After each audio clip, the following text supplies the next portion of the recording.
നമസ്കാരം. ദ പ്രസ്സിലേക്ക് എല്ലാ പ്രേക്ഷകർക്കും സ്വാഗതം. ഏറ്റവും പ്രധാനപ്പെട്ട വാർത്തകളായി ഇന്ന് എല്ലാ പത്രങ്ങളിലും ഉള്ളത് മഹാത്മാഗാന്ധി തൊഴിലുറപ്പ് പദ്ധതിയുടെ പേര് മാറ്റാൻ കേന്ദ്ര സർക്കാർ തീരുമാനിച്ചത് തന്നെയാണ്. അത് സംബന്ധിച്ചുള്ള വാർത്തകളാണ്. അത് സംബന്ധിച്ച് തന്നെയാണ് പല പത്രങ്ങളും എഡിറ്റോറിയൽ എഴുതിയിരിക്കുന്നത്. ആരാണ് ഗാന്ധിജിയെ ഭയക്കുന്നത് എന്ന ചോദ്യമാണ് പത്രങ്ങളുടെ എഡിറ്റോറിയൽ മുഖ്യമായും മുന്നോട്ട് വയ്ക്കുന്നത്. അതുപോലെ തന്നെ തിരഞ്ഞെടുപ്പ് വാർത്തകൾ ഇന്നുമുണ്ട്. തിരഞ്ഞെടുപ്പ് ശേഷമുള്ള അനാലിസിസ് നടന്നുകൊണ്ടിരിക്കുന്നു.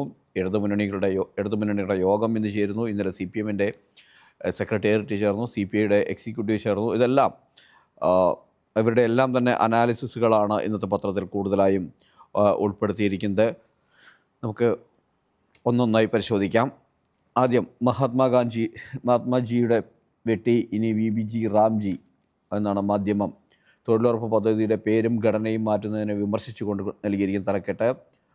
മഹാത്മാഗാന്ധി ദേശീയ ഗ്രാമീണ തൊഴിലുറപ്പ് തുരങ്കം വയ്ക്കാൻ കേന്ദ്ര നീക്കം എന്നാണ് സിറാജ് എഴുതിയിരിക്കുന്നത്. പുതിയ പേരെന്താണെന്ന് സൂചിപ്പിക്കുന്നില്ല. മാതൃഭൂമിയാകട്ടെ തൊഴിലുറപ്പ് പദ്ധതിയിൽ നിന്ന് ഗാന്ധിജിയുടെ പേര് വെട്ടി കേന്ദ്രം, മാപ്പ് മഹാത്മാവേ എന്നാണ് നൽകിയിരിക്കുന്നത്. അപ്പോൾ ഇതിൻ്റെ വിശദാംശങ്ങളിലേക്ക് കടക്കാം. എന്താണ് ഗ്രാമീണ തൊഴിലുറപ്പ് പദ്ധതി? നമുക്ക് എല്ലാവർക്കും അറിയാം. 100 ദിനം തൊഴിൽ ദിനങ്ങൾ നൽകുക എന്നതാണ്. അത് എല്ലാവർക്കും നൽകുക, ലഭ്യമാക്കുക, തൊഴിലില്ലായ്മ പൂർണ്ണമായും ഇല്ലാതാക്കുക എന്നതാണ് ഇതിലൂടെ ലക്ഷ്യം വയ്ക്കുന്നത്. ആ പദ്ധതിയാണ് ഇപ്പോൾ ഘടനാമാറ്റം വരുത്തി പദ്ധതിയുടെ പേര് മാറ്റി അതിൻ്റെ അന്തസ്സത്ത, അതിൻ്റെ ലക്ഷ്യം തന്നെ ഇല്ലാതാക്കുന്ന രീതിയിലേക്ക് കേന്ദ്ര സർക്കാർ കൊണ്ടുപോകുന്നത് എന്നാണ് പത്രങ്ങൾ വിമർശിച്ചിരിക്കുന്നത്. 2005-ലാണ് ഒന്നാം UPA സർക്കാർ ഗ്രാമീണ തൊഴിലുറപ്പ് പദ്ധതി കൊണ്ടുവന്നത്. അത് ഒരുപാട് പേർക്ക്, അതിൻ്റെ 20 വർഷമായിരിക്കുന്നു ഇപ്പോൾ, ഒരുപാട് പേർക്ക് ഗുണം നൽകിയ, തൊഴിൽ ഉറപ്പ് നൽകിയ, ജീവിക്കാൻ വേണ്ട സമ്പാദ്യം, ജീവിക്കാൻ വേണ്ട പണം കണ്ടെത്താൻ, ജോലി ചെയ്ത് പണം കണ്ടെത്താൻ സഹായിച്ച ഒരു പദ്ധതിയായിരുന്നു. അതിനെയാണ് ഇപ്പോൾ പൊളിച്ചു മാറ്റി 100-ൽ നിന്ന് തൊഴിൽ ദിനങ്ങൾ 125 ഉയർത്തുമെന്നാണ് പുതിയ പദ്ധതിയിൽ പറയുന്നത്. Viksit Bharat guarantee for Rozgar and Ajeevika mission Grameen, അതായത് VBG റാംജി. റാമിൽ വരാൻ വേണ്ടി മാത്രം പേര് മാറ്റിയതാണെന്ന് തോന്നുന്നു. എന്താണ് ഈ പദ്ധതി? ഒരു വർഷം 100 തൊഴിൽ ദിനങ്ങൾ എന്നത് 125 ആക്കും.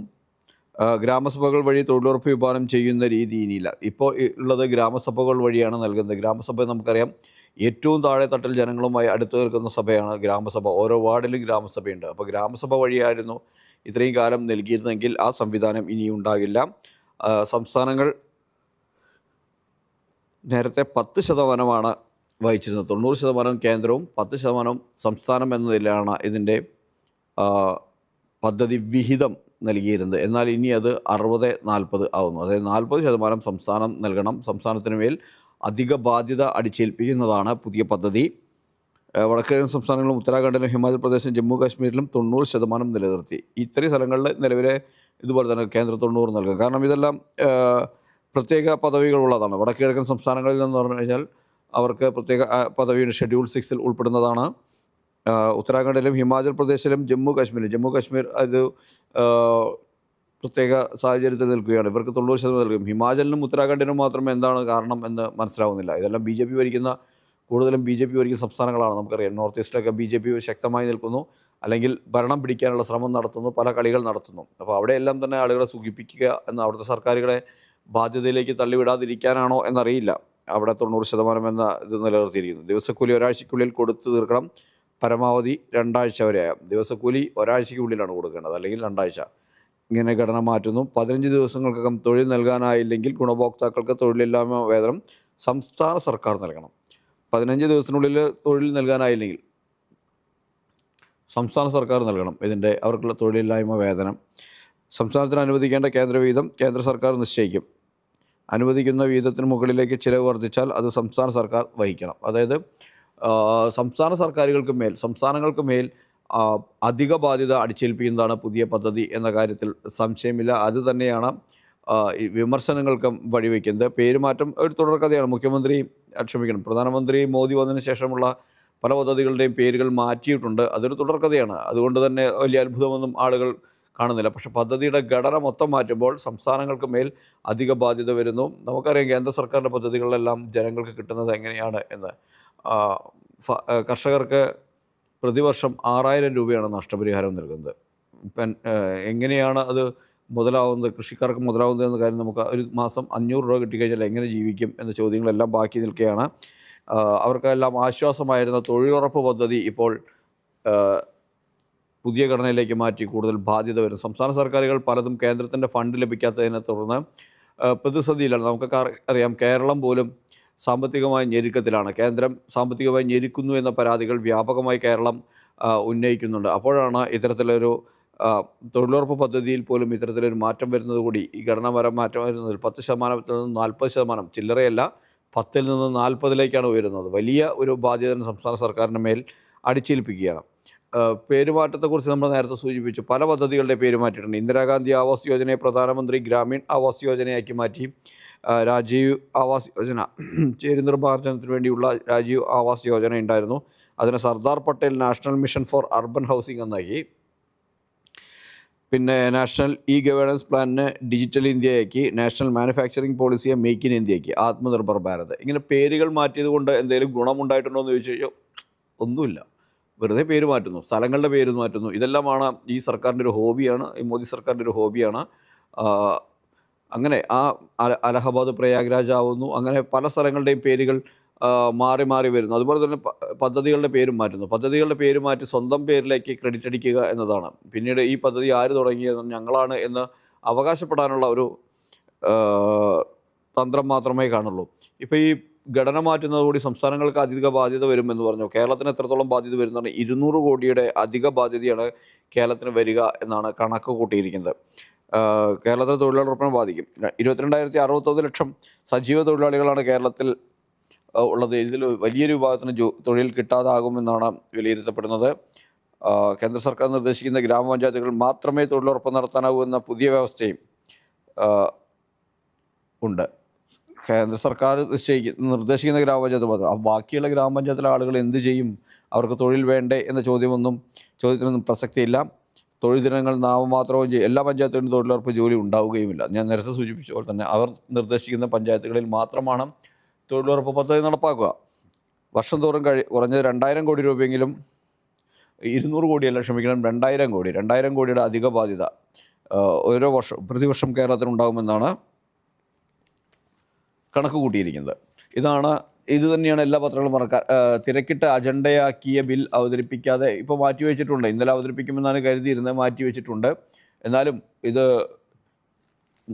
തന്നെയായിരിക്കും അവതരിപ്പിക്കുക, അതിന് സംശയമൊന്നും വേണ്ട. അവർക്ക് ഞാൻ പിടിച്ച മുയലിന് 3 കൊമ്പ് എന്ന് പറയുന്ന ഒരു നയമാണ് മോദി സർക്കാർ വെച്ച് പുലർത്തുന്നത്. അതിൻ്റെ ഒരു തുടർച്ച ഇവിടെയും ഉണ്ടാകുമെന്ന കാര്യത്തിൽ സംശയമില്ല. കേരളത്തിന് മാത്രമല്ല എല്ലാ സംസ്ഥാനങ്ങൾക്കും അധിക ബാധ്യത വരും എന്ന കാര്യം ഇതാക്കട്ടെ. പിന്നെ മാധ്യമത്തിന് ഏറ്റവും പ്രധാനപ്പെട്ട വാർത്തയായി നൽകിയിരിക്കുന്നത് മഹാത്മാഗാന്ധിയെ വെട്ടി VBG റാമിനേക്കാൾ വലിയ വാർത്ത. അവർ SIR പട്ടികയിൽ 25 ലക്ഷം പേരുകൾ പുറത്താകും എന്ന വാർത്തയാണ്. കേരളത്തിൽ നിന്നുള്ള SIR പട്ടികയുടെ കാര്യത്തിലാണ്. 25 ലക്ഷം പേരുകൾ പുറത്താകും എന്നാണ്.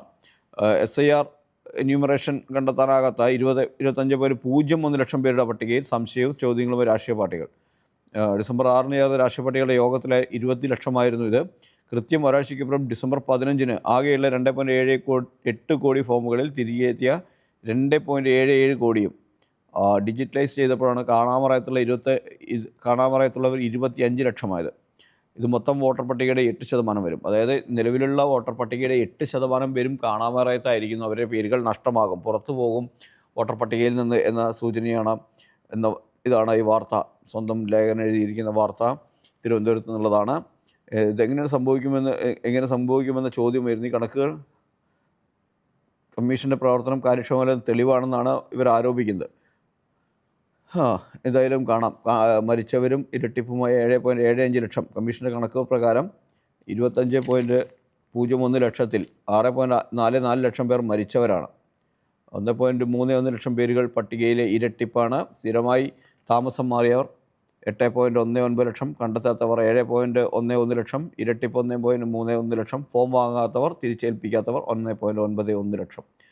അങ്ങനെയാണ് പുറത്താകുന്നവരുടെ കണക്ക് 25 ലക്ഷം. ഈ ഫോം വാങ്ങാത്തവരും തിരിച്ചേൽപ്പിക്കാത്തവരും എന്ത് ചെയ്യുമെന്ന ചോദ്യം ബാക്കി നിൽക്കുന്നു. ഇരട്ടിപ്പ് സ്വാഭാവികമായിട്ടും നമുക്ക് ഒഴിവാക്കേണ്ടതാണ്. സ്ഥിരമായി താമസം മാറിയവർ 8.19 ലക്ഷം. ഈ 8.19 ലക്ഷം എങ്ങോട്ട് സ്ഥിരമായി താമസം മാറിയവരാണ് എന്ന കാര്യം വ്യക്തമല്ല. 6.44 ലക്ഷം പേർ മരിച്ചവരാണ്. അതെല്ലാം നമുക്ക് അംഗീകരിക്കാം. മരിച്ചവരെ വോട്ടർ പട്ടികയിൽ നിന്ന് ഒഴിവാക്കേണ്ടി വരും. ഫോം വാങ്ങാത്തവരും തിരിച്ചേൽപ്പിക്കാത്തവർക്കും എന്ത് ചെയ്യണം, അല്ലെങ്കിൽ ഇനി നൽകാൻ സമയം നൽകുമോ എന്ന കാര്യമൊന്നും അറിയില്ല. പലർക്കും ഈ ഫോം ഫില്ല് ചെയ്യാനൊക്കെ ചിലപ്പോൾ ബുദ്ധിമുട്ടുണ്ടായിരിക്കും. അതെല്ലാം പരിഗണിച്ചുകൊണ്ട് ഇവർക്ക് എങ്ങനെയായിരിക്കും ഇതിനുള്ള കാര്യങ്ങൾ പരിഗണിക്കപ്പെടുക, അല്ലെങ്കിൽ എങ്ങനെയാണ് ഇതെല്ലാം ഇനി നീക്കുപോക്കുണ്ടാവുക എന്ന കാര്യമൊക്കെ നമുക്ക് കാത്തിരുന്ന് കാണണം. ഇനി ചലച്ചിത്രോത്സവത്തിലും IFFKയിലും കേന്ദ്രത്തിൻ്റെ വെട്ട് എന്നതാണ്. 30ാമത് IFFKയിൽ പ്രദർശനത്തിന് വന്ന 19 സിനിമകൾക്ക് കേന്ദ്രം അനുമതി നൽകിയിട്ടില്ല എന്നതാണ്. പ്രദർശനാനുമതി നിഷേധിച്ചത് 19 സിനിമകൾക്ക്. പേര് കണ്ട് ബീഫ് എന്നൊരു സിനിമയുണ്ടായിരുന്നു, അതിനെയും വെട്ടിക്കളഞ്ഞു. അങ്ങനെ പേര് മാത്രം നോക്കിക്കൊണ്ട് വെട്ടിക്കളഞ്ഞിരിക്കുകയാണ്. അതിൽ വെട്ടിയ ഒരു സിനിമയിൽ 1928 റഷ്യൻ റവല്യൂഷനെ കുറിച്ച് സംബന്ധിച്ച് ഇറങ്ങിയ ഒരു സിനിമ പോലുമുണ്ട്. ബാറ്റിൽഷിപ്പ് പൊട്ടംകിൻ എന്ന സിനിമ 1928 ഇറങ്ങിയതാണ്. അത് റഷ്യൻ വിപ്ലവമാണ് അതിൻ്റെ പ്രമേയം. അതടക്കം ഇപ്പോൾ വെട്ടിയയിലുണ്ട്. പലസ്തീൻ 36 എന്ന പ്രസിദ്ധമായ സിനിമയുണ്ട്. അങ്ങനെ പല സിനിമകളുടെയും പേരുകൾ നോക്കി മാത്രം വെട്ടിയിരിക്കുന്നത്. ഈ പടം കാണാണ്ട് ഇവരൊക്കെ എന്തോ ചെയ്യുന്നതെന്ന് നമുക്ക് ചോദിക്കാൻ വയ്യ. ഈ സിനിമകൾ IFFKയിലേക്ക് വരുന്ന സിനിമകളൊക്കെ അത് കലാമൂല്യമുള്ള സിനിമകളാണ്. ജനം കണ്ടിരിക്കേണ്ടതുണ്ട്. പൊളിറ്റിക്കലി ജനങ്ങളെ അവെയറാക്കുക, നമുക്ക് ചുറ്റും നടക്കുന്ന കാര്യങ്ങൾ എന്തെല്ലാമാണെന്ന് സാംസ്കാരികമായി ജനങ്ങളെ ഉദ്ബോധിപ്പിക്കുകയൊക്കെയാണ് ഇത്തരത്തിലുള്ള കലാമേളകളെല്ലാം ചെയ്യുന്നത്. അവിടേക്ക് വരുന്ന സിനിമകളെല്ലാം വെട്ടുന്നത് വെറും രാഷ്ട്രീയം വെച്ചുകൊണ്ട് മാത്രമാണ്. കൃത്യമായ രാഷ്ട്രീയ ബോധമോ അല്ലെങ്കിൽ തലയ്ക്കകത്ത് ആൾതാമസമില്ല എന്ന് നമുക്ക് പറയാം. അങ്ങനെയുള്ള ആളുകളാണ് ഈ ഇത്തരം നടപടികൾ സ്വീകരിക്കുന്നത്. ഇതിനെതിരെ പ്രതിഷേധം IFFKയിൽ വേദിയിൽ ഉയരുകയാണ്. ഡെലിഗേറ്റ്സുകൾ പ്രതിഷേധിക്കുന്നു. സംസ്ഥാനവും പ്രതിഷേധവുമായി എത്തിയിട്ടുണ്ട്. നമുക്ക് തിരഞ്ഞെടുപ്പുമായി ബന്ധപ്പെട്ടുള്ള വാർത്തകളിലേക്ക് കടക്കാം. അവിടെ ഇന്നലെ CPMൻ്റെ സംസ്ഥാന സെക്രട്ടേറിയറ്റ് ചേർന്നിരുന്നു. CPIയുടെ എക്സിക്യൂട്ടീവ് യോഗവും ഇന്നലെ ചേർന്നിരുന്നു. തെരഞ്ഞെടുപ്പ് സംബന്ധിച്ചുള്ള വിലയിരുത്തലുകൾ നടത്തി. എന്താണ് തോൽക്കാൻ കാരണം, എന്തുകൊണ്ട് നമ്മൾ തോറ്റു എന്ന ചോദ്യത്തിന് CPMൻ്റെ കണ്ടെത്തൽ വിചിത്രമാണ്. ഭരണവിരുദ്ധ വികാരം ഒന്നും ഉണ്ടായിട്ടില്ല. ഇവിടെ BJPയും കോൺഗ്രസും ഉണ്ടാക്കിയ അവിശുദ്ധ കൂട്ടുകെട്ട് മൂലം ചില സ്ഥലങ്ങളിൽ പിന്നോട്ട് പോയിട്ടുണ്ട്. അതേ സംഭവിച്ചിട്ടുള്ളൂ. അല്ലാണ്ട് ഒരു തരത്തിലുള്ള ഭരണവിരുദ്ധ വികാരവും സംസ്ഥാനത്ത് ഇല്ല എന്നാണ് CPMൻ്റെ വിലയിരുത്തൽ. CPMനെ എങ്ങനെ പറഞ്ഞ് ബോധ്യപ്പെടുത്തും, അല്ലെങ്കിൽ എന്ത് കാണിച്ചുകൊണ്ടാണ് ഇവർക്ക് സാമാന്യ ബോധമുണ്ടാക്കുക എന്നറിയില്ല. ജനം തിരസ്കരിച്ചു എന്ന കാര്യം സത്യമാണ്. ഭരിച്ചിരുന്ന കോർപ്പറേഷനുകളിൽ ഭൂരിഭാഗവും കൈവിട്ടു പോകുന്നു. ഒറ്റ കോർപ്പറേഷനാണുള്ളത്, അവിടെ പോലും ഭൂരിപക്ഷമില്ല. മലപ്പുറം ജില്ല പോലുള്ള സ്ഥലങ്ങളിൽ ഒറ്റ ജില്ലാ പഞ്ചായത്ത് അംഗമില്ല. എറണാകുളത്തേക്ക് വരികയാണെങ്കിൽ ഒരു മുനിസിപ്പാലിറ്റി പോലും ഭരണമില്ല. കയ്യിലുണ്ടായിരുന്ന കോർപ്പറേഷൻ നഷ്ടപ്പെട്ടു. ഇങ്ങനെ വൻ തിരിച്ചടികൾ നേരിട്ടു. തിരുവനന്തപുരം കോർപ്പറേഷനിൽ 55ൻ്റെ അടുത്ത സീറ്റുമായി ഒറ്റയ്ക്ക് ഭൂരിപക്ഷത്തോടുകൂടി ഭരിച്ചിരുന്ന കോർപ്പറേഷനിലെ പ്രതിപക്ഷത്തായി 29 സീറ്റുകളിലേക്ക് ഒതുങ്ങി. അവിടെയും തോൽവിയില്ല എന്ന് അവകാശപ്പെടുന്നു. അവർ കണക്ക് കൂട്ടുന്നത് തിരുവനന്തപുരത്ത് മറ്റ് ഗ്രാമപ്രദേശങ്ങളെല്ലാം തന്നെ നോക്കുമ്പോൾ വോട്ട് ശതമാനമുണ്ട്. ജില്ലാ പഞ്ചായത്ത് ഭരണം കിട്ടിയിട്ടുണ്ട്. അതും നെക്ക് ടു നെക്കാണ്. 15-12 കിട്ടി. കഴിഞ്ഞ തവണ വളരെ മൃഗീയമായ ഭൂരിപക്ഷത്തോടു കൂടിയാണ്. കൊല്ലം കോർപ്പറേഷൻ മാത്രമാണ് തിരിച്ചടി ഉണ്ടായി എന്ന് അവർ അംഗീകരിക്കുന്നത്. അതെന്തുകൊണ്ടാണെന്ന് പരിശോധിക്കും. ഇങ്ങനെ ശബരിമല വിഷയം ഉണ്ടായിട്ടില്ല. വെള്ളാപ്പള്ളിയുടെ പരാമർശം ഏതെങ്കിലും തരത്തിൽ ബാധിച്ചിട്ടുണ്ടോ എന്ന കാര്യത്തിൽ ഒരു വിശദീകരണമില്ല.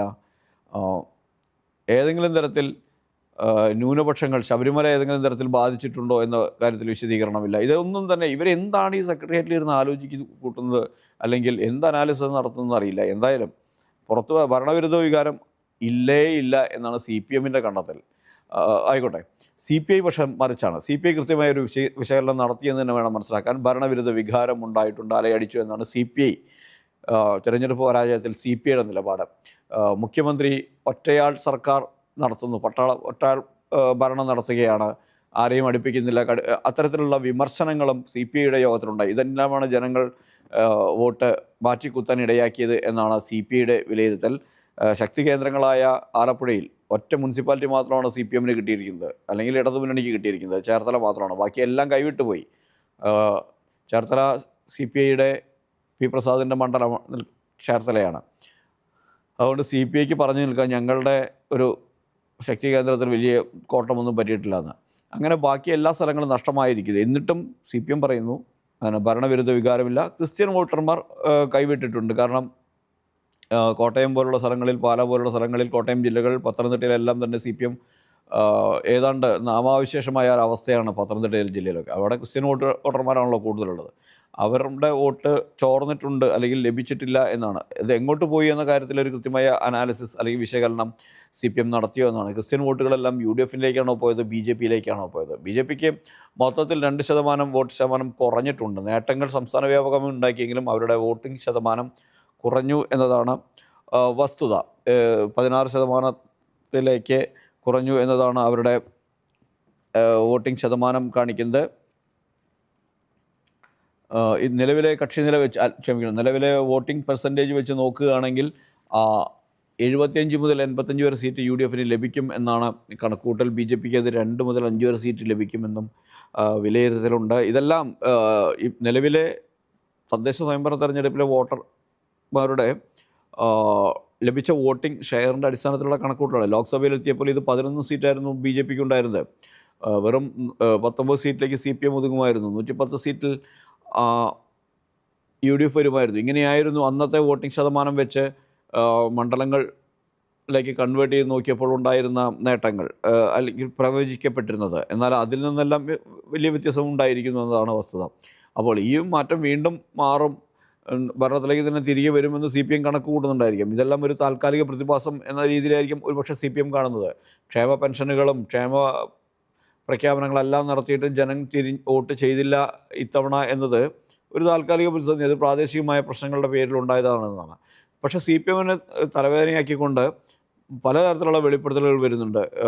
KC രാജഗോപാൽ, അദ്ദേഹം CPMൻ്റെ മുൻ ആറന്മുള MLA ആണ്. അദ്ദേഹം ഇപ്പോൾ ഇത്തവണ മലയാലപ്പുഴ വാർഡിൽ മത്സരിച്ചിരുന്നു. അവിടെ പഞ്ചായത്ത് നഷ്ടപ്പെട്ടു. അദ്ദേഹം 28 വോട്ടിനാണ് ജയിച്ചു കയറിയത്. അദ്ദേഹം തന്നെ പറയുന്നത് പാർട്ടിക്കാർ പാലം വലിച്ചെന്നാണ്. അത് മുഴുവേലി ഗ്രാമപഞ്ചായത്ത് പാർട്ടിക്കാർ പാലം വലിച്ചുകൊണ്ടാണ് മുഴുവേലി ഗ്രാമപഞ്ചായത്തിൻ്റെ ഭരണം പോയി. ആ പ്രദേശത്ത് ഒറ്റ പഞ്ചായത്ത് കിട്ടിയിട്ടില്ല. കോഴഞ്ചേരി ഏരിയ സെക്രട്ടറി TV സ്റ്റാലിനെതിരെയാണ് അദ്ദേഹം രൂക്ഷമായ വിമർശനം ഉന്നയിച്ചിരിക്കുന്നത്. അദ്ദേഹം താൻ ജയിക്കരുത് എന്ന് കരുതി പ്രവർത്തിച്ചിരുന്നു. ചില കോൺഗ്രസ്സുകാർ സഹായിച്ചതുകൊണ്ടാണ്, കോൺഗ്രസിൻ്റെ വോട്ടിലാണ് താൻ 28 വോട്ടിന് ജയിച്ചു കയറിയത് എന്നാണ് അദ്ദേഹം പറഞ്ഞിരിക്കുന്നത്. അദ്ദേഹം രൂക്ഷ വിമർശനം ഉന്നയിച്ചിരിക്കുന്നു. അതിന് മറുപടിയൊന്നും സ്റ്റാലിൻ നൽകിയിട്ടില്ല. സ്റ്റാലിൻ പറഞ്ഞത് അത് ഞാൻ പറയേണ്ട വേദിയിൽ, പാർട്ടി വേദിയിലേ ഞാൻ പറയൂ എന്നതാണ്. എന്ത് പാർട്ടി വേദിയിൽ പറഞ്ഞാലും ശരി, എന്തായാലും ശരി, പരാജയമാണ്. ആ പ്രദേശത്തെ പഞ്ചായത്തുകളെല്ലാം തന്നെ നഷ്ടമായി എന്നത് ശ്രദ്ധേയമാണ്. പത്തനംതിട്ട ജില്ലയിൽ CPM ഇറക്കിയ ഏറ്റവും ശക്തനായ കാൻഡിഡേറ്റ് ആയിരുന്നു അദ്ദേഹം. മുൻ MLA തന്നെ ഒരു പഞ്ചായത്ത് പിടിക്കാൻ ഏൽപ്പിച്ചു CPM. ഈ കോൺഗ്രസ് പലയിടത്തും ഇത് നടത്തിയിട്ടുണ്ട്. അടാട്ട് പഞ്ചായത്തിൽ MLA ആയിരുന്ന മുൻ അടാട്ട് പഞ്ചായത്ത് പ്രസിഡൻ്റായിരുന്ന അനിൽ അക്കരയെ തന്നെ ഇറക്കി അവർ ആ മണ്ഡലം ആ പഞ്ചായത്ത് തന്നെ അവർ പിടിച്ചെടുത്തു. പക്ഷേ മൊത്തത്തിൽ നഷ്ടക്കച്ചവടമാണ് CPMനെ സംബന്ധിച്ചിടത്തോളം അത്തരത്തിലുള്ള നടപടി നടത്തിയിട്ട്. അതുപോലെ തന്നെ CPMന് ഏറ്റവും വലിയ തിരിച്ചടി ഇന്നലെ പാലക്കാട് പൊൽപ്പള്ളിയിൽ നിന്നാണ്. പൊൽപ്പള്ളി പഞ്ചായത്ത് പ്രസിഡൻ്റായിരുന്ന ബാലഗംഗാധരൻ, അദ്ദേഹം ഇന്നലെ CPM വിട്ട് BJPയിൽ ചേർന്നു. മോദിയെക്കുറിച്ചുള്ള പുസ്തകം വായിച്ചാണ് അത്ര അദ്ദേഹം ആകർഷണനായത്. അദ്ദേഹം ഇതുവരെ ഒരു പുസ്തകം വായിച്ചിട്ടില്ലെന്ന് തോന്നുന്നു. മറ്റു പുസ്തകങ്ങളൊന്നും വായിച്ചിട്ടില്ല എന്ന് വേണം പറയാം. ഇത്തരത്തിൽ രാഷ്ട്രീയ ബോധ്യമോ അടിത്തറയോ ഇല്ലാത്ത കുറേ പേരാണ് CPMനകത്തുള്ളത്.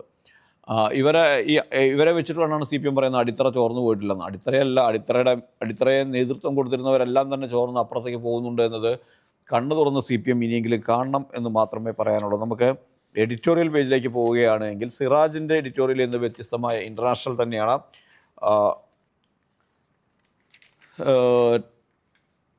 തിരുത്താത്തവരെ ജനം തിരുത്തുമെന്നാണ് തിരഞ്ഞെടുപ്പുമായി ബന്ധപ്പെട്ട് ഇന്നലെ CPM നടത്തിയ വിലയിരുത്തലിൻ്റെ അടിസ്ഥാനത്തിലാണ് മാധ്യമം അവരുടെ എഡിറ്റോറിയൽ എഴുതിയത്. CPMനെ കടന്നാക്രമിക്കുക എന്നുള്ളത് മാധ്യമത്തിൻ്റെ ഒരു പൊതു സ്വഭാവമാണ്. അത് CPM വിരുദ്ധതയാണ് ഏറ്റവും കൂടുതൽ അവരെ നയിക്കുന്നത്. അത് അവരുടെ എഡിറ്റോറിയലിൽ കൃത്യമായി കാണാം. ഇത്തവണത്തെ എഡിറ്റോറിയലും അത് തന്നെയാണ്. ഇന്നലെ നടത്തിയ തദ്ദേശ സ്ഥാപനങ്ങളുടെ തെരഞ്ഞെടുപ്പിലെ പ്രവർത്തനം പരാജയം അന്താളിപ്പിക്കുന്നതാണ് എന്നൊക്കെ പറഞ്ഞുകൊണ്ട് ഒരു CPMനൊപ്പമാണ്, CPMനെ നന്നാക്കാൻ എന്ന രീതിയിലാണ് അവർ എഡിറ്റോറിയൽ എഴുതിയിരിക്കുന്നത്. പക്ഷേ അവരുടെ എഡിറ്റോറിയലിനകത്തുള്ളത് വെൽഫെയർ പാർട്ടിയെ CPM കൂടെ കൂട്ടാത്തതിനുള്ള, അല്ലെങ്കിൽ ജമാഅത്ത് ഇസ്ലാമിയെ CPM കടന്ന് ആക്രമിക്കുന്നതിനുള്ള ഒരു വിരോധം മാത്രമാണ്. അതുകൊണ്ട് ആ എഡിറ്റോറിയലിലേക്ക് കാര്യമായി കടക്കുന്നില്ല. മാതൃഭൂമിയുടെ എഡിറ്റോറിയലാകട്ടെ ആരാണ് ഗാന്ധിജിയെ ഭയക്കുന്നതെന്ന ചോദ്യത്തിൻ്റെ ഒരു ഉത്തരം ചോദ്യമാണ്. ഗാന്ധിജിയെ ഭയക്കുന്നവർ എന്ന് പറഞ്ഞുകൊണ്ട് ഗാന്ധിജിയുടെ പേരിലുള്ള തൊഴിലുറപ്പ് പദ്ധതിയുടെ പേരും ഘടനയും മാറ്റുന്നതിനെ വിമർശിച്ചുകൊണ്ടുള്ള എഡിറ്റോറിയലാണ്. ഗാന്ധിജി വണക്കം ആവശ്യപ്പെട്ടിരുന്നില്ല, ആവശ്യപ്പെടാതെ തന്നെ അദ്ദേഹത്തിന് മുൻപിൽ ഒഴുകിയെത്തിയത് എന്ന് പറഞ്ഞ സുകുമാർ അഴീക്കോടാണ് എന്ന് പറഞ്ഞുകൊണ്ടാണ് ഈ എഡിറ്റോറിയൽ ആരംഭിക്കുന്നത്. സുകുമാർ അഴീക്കോടിൻ്റെ ഈ കോട്ടിന് ശേഷം ഗാന്ധിയെ ആളുകൾ വിമർശിച്ചിരുന്നത് സുഭാഷ് ചന്ദ്രബോസ്, അതുപോലെ തന്നെ രവീന്ദ്രനാഥ് ടാഗോറിന് അദ്ദേഹത്തോട് വിമർശനമുണ്ടായിരുന്നു. അദ്ദേഹത്തെ മഹാത്മാ എന്ന് വിളിച്ചത് രവീന്ദ്രനാഥ് ടാഗോറാണ്. പക്ഷേ അദ്ദേഹത്തിൻ്റെ ധനപരമായ കാഴ്ചപ്പാടിലും അതുപോലെ സാമ്പത്തിക കാഴ്ചപ്പാടിലും അതുപോലെ തന്നെ അദ്ദേഹത്തിൻ്റെ ദേശീയ കാഴ്ചപ്പാടിലും എല്ലാം അദ്ദേഹത്തിന് അതൃപ്തി ഉണ്ടായിരുന്നു, അല്ലെങ്കിൽ അദ്ദേഹത്തിന് എതിരഭിപ്രായം ഉണ്ടായിരുന്നു എന്ന് പറയുന്നു. അതുപോലെ തന്നെ ഇണ്ടംതുരുത്തി നമ്പൂതിരി, നമ്മുടെ വൈക്കത്തുള്ള അദ്ദേഹം, അവനെ വൈശ്യനായിട്ടാണ് ഗാന്ധിജിയെ കണ്ടത്, പുറത്തു നിർത്തിയ കഥയുണ്ട്, ചരിത്രമാണ് അത്. അതുപോലെ അംബേദ്കർ ഗാന്ധിജിയെ കണ്ടത് ചെറിയ മനസ്സിനുടമ എന്ന രീതിയിലാണ്, ഹിന്ദു നേതാവ് എന്ന രീതിയിലാണ് മുഹമ്മദ് അലി ജിന്ന ഗാന്ധിയെ കണ്ടത്. ഇങ്ങനെ ഗാന്ധിയെ പലതരത്തിൽ ആളുകൾ വീക്ഷിച്ചിട്ടുണ്ട്, അല്ലെങ്കിൽ വിമർശിച്ചിട്ടുണ്ട്, ആക്ഷേപിച്ചിട്ടുണ്ട്. പക്ഷേ അവരോടൊന്നും ഗാന്ധിജി ഒരിക്കലും തിരിഞ്ഞ് ഒരു എന്തെങ്കിലും തരത്തിലുള്ള അകൽച്ച സൂക്ഷിക്കുകയോ തിരിച്ചാക്ഷേപിക്കുകയോ ഒന്നും ചെയ്തിരുന്നില്ല. അദ്ദേഹം പറഞ്ഞത് എനിക്ക് ശരിയെന്ന് തോന്നുന്ന കാര്യങ്ങൾ, എനിക്ക് സത്യമെന്ന് തോന്നുന്ന കാര്യങ്ങൾ ഞാൻ ചെയ്യുന്നു, അതാണ് എൻ്റെ സത്യം എന്നാണ്. സത്യത്തിൽ ഊന്നുകൊണ്ട് അദ്ദേഹം നടത്തിയ പ്രതികരണങ്ങൾ, പ്രസ്താവനകളൊക്കെ അങ്ങനെയായിരുന്നു. ഇപ്പോഴത്തെ നമ്മുടെ നാട് നോക്കുകയാണെങ്കിൽ ഗാന്ധിജിയെ കടന്നാക്രമിക്കുകയാണ് എല്ലാവരും ചെയ്യുന്നത്. ഗാന്ധിജി ഘാതകനായ ഗോഡ്സെയുടെ രാഷ്ട്രീയ ഗുരുവായ സവർക്കറുടെ 140ാം ജന്മദിനാഘോഷത്തിൽ പാർലമെൻറ്റ് ഉദ്ഘാടനം ചെയ്യുന്നു, പാർലമെൻറ്റിൻ്റെ പുതിയ മന്ദിരം ഉദ്ഘാടനം ചെയ്യുന്നു. അദ്ദേഹത്തിൻ്റെ സവർക്കറുടെ മരണദിനം ബലിദാനമായി ആഘോഷിക്കുന്നു, അങ്ങനെ ബലിദാന ദിവസമായി ആചരിക്കുന്നു. അങ്ങനെ അവരുടെ ക്ഷേത്രത്തിൽ ഗോഡ്സെയുടെ പേരിൽ അമ്പലങ്ങൾ ഉയരുന്നു. അങ്ങനെ പലതരത്തിലുള്ള നടപടികൾ നമ്മുടെ രാജ്യത്ത് നടന്നുകൊണ്ടിരിക്കുകയാണ്. ഈവൻ കേരളത്തിൽ പോലും പലപ്പോഴും എന്തെങ്കിലും പ്രതിഷേധമുണ്ടാകുമ്പോൾ, സമരമുണ്ടാകുമ്പോൾ, അല്ലെങ്കിൽ അക്രമമുണ്ടാകുമ്പോൾ ഗാന്ധിജിയുടെ പ്രതിമ അടിച്ചു. ഈ ഇലക്ഷൻ കഴിഞ്ഞപ്പോഴും ഉണ്ടായി, രാമന്തളിയിലുണ്ടായി. ഇത്തരത്തിലെല്ലാം തന്നെ ഗാന്ധിജിയെ ആക്രമിക്കുന്നവരുടെ എണ്ണം പെരുകുകയാണ്. അതിൻ്റെ ഒരു തുടർച്ച തന്നെയാണ് ഗ്രാമീണ തൊഴിലുറപ്പ് പദ്ധതിയുടെ പേരിൽ നിന്ന് ഗാന്ധിജിയുടെ പേര് വെട്ടിമാറ്റി പുതിയ പേര് കൊണ്ടുവരുന്നത് എന്നും ഈ എഡിറ്റോറിയൽ പറയുന്നുണ്ട്. ഏതായാലും ഗാന്ധിജിയെ ഭയക്കുന്നവരാണ് ഇവരെല്ലാം എന്നാണ് മാതൃഭൂമി എഡിറ്റോറിയൽ എഴുതിയിരിക്കുന്നത്. സിറാജിൻ്റെ എഡിറ്റോറിയൽ ആകട്ടെ അന്തർദേശീയ തലത്തിൽ നടക്കുന്ന പ്രതിഷേധ സമരങ്ങൾ അല്ലെങ്കിൽ യുദ്ധഭൂമിയിൽ ബലാത്സംഗം ബോംബിനേക്കാൾ മാരകമെന്ന തലക്കെട്ടിലാണ് എഴുതിയിരിക്കുന്നത്. സുഡാനിലെ ആഭ്യന്തര യുദ്ധമേഖലയിൽ സ്ത്രീകൾ ഭീകരമായി ബലാത്സംഗത്തിന് ഇരയാകുന്നു എന്ന പുതിയ പഠന റിപ്പോർട്ട് കഴിഞ്ഞ ദിവസം പുറത്തു വന്നിരുന്നു. SIHAയുടെ പഠന റിപ്പോർട്ട് പുറത്തു വന്നിരുന്നു. ഈ റിപ്പോർട്ടിനെ അടിസ്ഥാനപ്പെടുത്തിയാണ് അവർ എഴുതുന്നത്. യുദ്ധഭൂമിയിലെ ബലാത്സംഗം ബോംബിനേക്കാൾ മാരകമാണ് എന്ന് പറഞ്ഞു. ഇപ്പോൾ സുഡാനിൽ മാത്രമല്ല, രണ്ടാം ലോക മഹായുദ്ധകാലത്തുണ്ടായിട്ടുണ്ട്, ബംഗ്ലാദേശിലെ വിമോചന സമരകാലത്തുണ്ടായിട്ടുണ്ട്. അങ്ങനെ ചരിത്രം പരിശോധിച്ചു കഴിഞ്ഞാൽ പല ഭാഗത്തും, റുവാണ്ടയിലെ ന്യൂനപക്ഷമായ തുൽസി വിഭാഗത്തിലെ 2 ലക്ഷം സ്ത്രീകളാണ് റുവാണ്ടയിൽ പ്രതിഷേധം ഉണ്ടായപ്പോൾ, അല്ലെങ്കിൽ ആഭ്യന്തര കലാപം ഉണ്ടായപ്പോൾ പീഡിപ്പിക്കപ്പെട്ടത്. അങ്ങനെ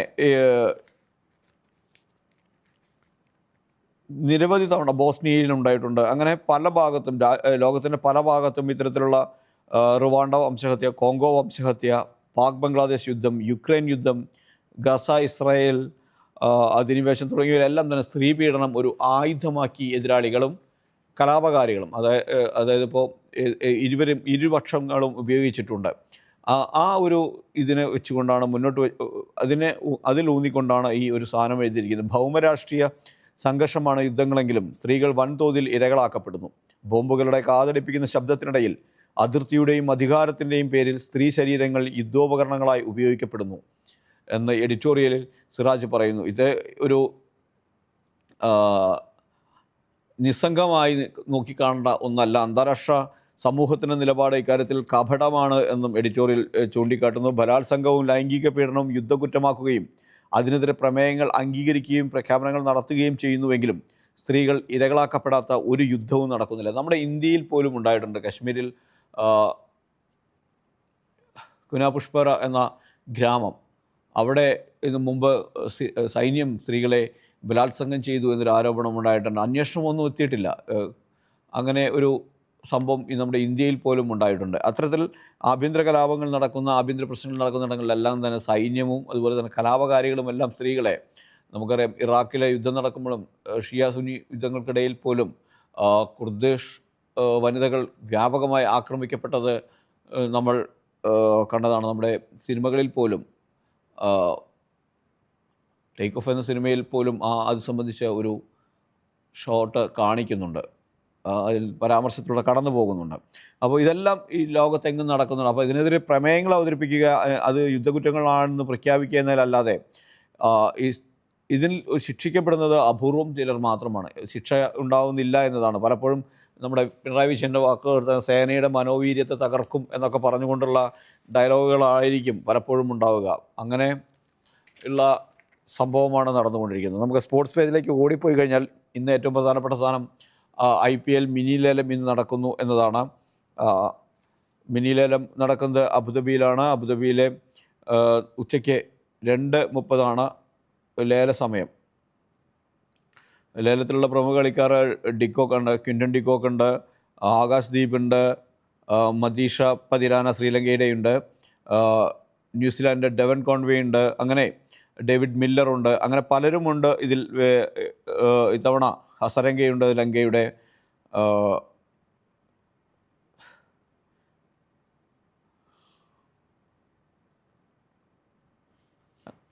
ജോണി ബേസ്റ്റോ, ഇംഗ്ലണ്ടിൻ്റെ ജോണി ബേസ്റ്റോയുണ്ട്, മുസിഫിർ റഹ്മാൻ ബംഗ്ലാദേശിൻ്റെ ബൗളർ, അങ്ങനെ പലരെയും ഉണ്ട് ഇത്തരത്തിൽ ലിസ്റ്റിൽ ഉണ്ട്. അങ്ങനെ ഇതെല്ലാം ഇന്ന് ലേലം നടക്കുന്നുണ്ട്. ആ ലേലം വളരെ പ്രധാനപ്പെട്ട ലേലം തന്നെയാണ്.